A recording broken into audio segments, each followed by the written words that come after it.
you listen real close, you can hear them whisper their legacy to you.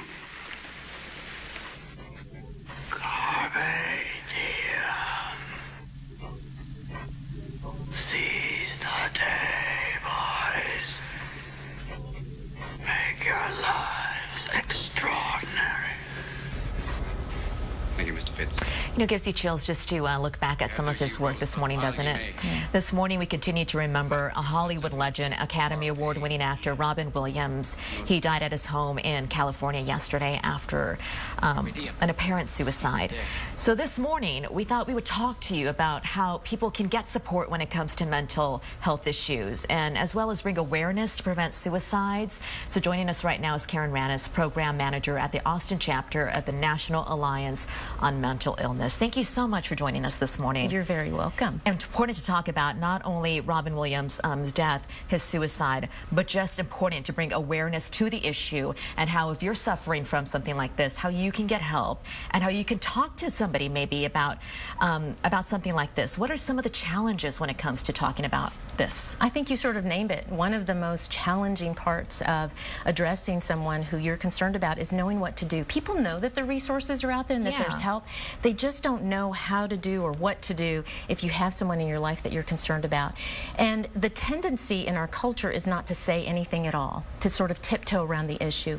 But what we know is the best thing that we can do is be honest, raise the conversation. If you have someone in your life that you're concerned about, you should sit them down and say, you know what, I see that you're struggling. And the reality is that people who are in your kinds of situation and having the kinds of feelings that you're having, it's not uncommon for them to think about suicide. Are you having those kinds of thoughts? Because then you open up the conversation, and it's an opportunity for you to reassure that person and to let them know, I'm here if you need me. I'm going to navigate this with you. We're going to do this together. Because probably the most dangerous time for someone who's in crisis is when they become very isolated and they are alone. We want to always make sure that if there's someone in our lives that we're concerned about, that we're really present to them. And Karen, it may seem like somebody who has it all, like Robin Williams, you know, fame and fortune, might not be suffering from something like depression. With his agent says he was struggling with severe depression. It's important to know that this could affect all types of life. Absolutely. You know what? We say all the time that people may discriminate, but mental illness doesn't.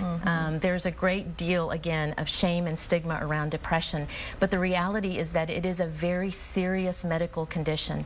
Untreated, undertreated, or ineffectively treated depression is the #1 leading cause of suicide. So it's really important that we begin to recognize that when we encounter someone who appears to be struggling in some way, who may be in a really dark place, that we do reach out to them. You know, if you encountered someone who was bleeding profusely or choking, you wouldn't, if they said, oh, I'm okay. Right. You wouldn't walk away. You would make sure that you stayed there, that you reassured them that they got the treatment that they needed.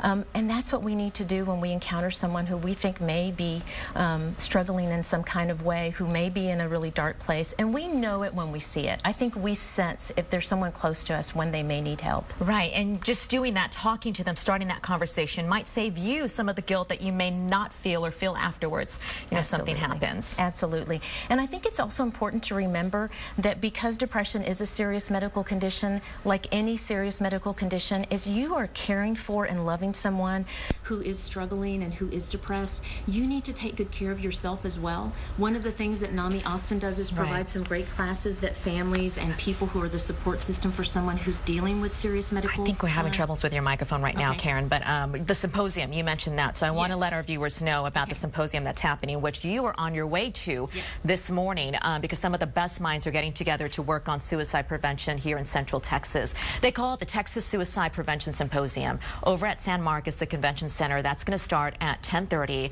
There are so many resources out there that you can check out that we just talked about if you need to help yourself or a loved one to talk about this. And one of those is, of course, NAMI Austin. You can see the website up there on your screen. We have those resources for you, organizations all posted for you right now at KXAN.com. Just click on this story. We'll make it easy for you this morning as we go ahead and talk more about this subject. So coming up in our 8 o'clock hour, we're going to talk about Robin Williams, of course, his home in California, how people have just been gathering there. They've been laying flowers down and remembering his life, and more on his legacy coming up. I appreciate your time once again. You're welcome. Thank you. Thank you for having me.